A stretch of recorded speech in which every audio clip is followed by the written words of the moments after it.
ഒരു നിശ്ചയമില്ലയൊന്നിനും വരും ഓരോ ദശ വന്ന പോലെ പോം വിരയുന്നു മനുഷ്യനേതിനോ തിരിയാ ലോകരഹസ്യമാർക്കുമേ.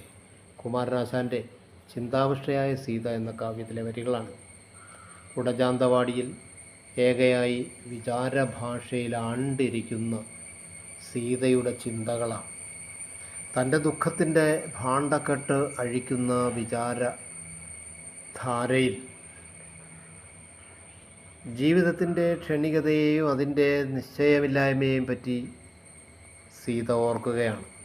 യാതൊന്നിനും ഒരു നിശ്ചയവുമില്ല. ഓരോ അവസ്ഥയും വന്നതുപോലെ കടന്നു പോകുന്നു. മനുഷ്യൻ എന്തിനോ വേണ്ടി ഉഴലുന്നു. ലോകരഹസ്യം ആർക്കും മനസ്സിലാക്കുവാൻ കഴിയുന്നില്ല. തനിക്കു നേരിട്ട് ഓരോ അനുഭവവും സീത ഓർത്തു കാണുകയാണ്. വനവാസം, രാവണനാലുള്ള അപഹരണം, തിരസ്കരണം എല്ലാം അപ്രതീക്ഷിതമായി തൻ്റെ ജീവിതത്തിലേക്ക് കടന്നു വന്നവയാണ്.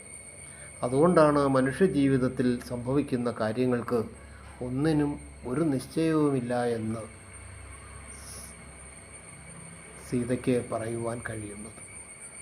ഏതൊരു മനുഷ്യനായാലും ഏത് ദൃഢചിത്തനായാലും മനസ്സിനെ നിയന്ത്രിക്കുവാൻ വയ്യാത്ത സന്ദർഭങ്ങളുണ്ടാവും.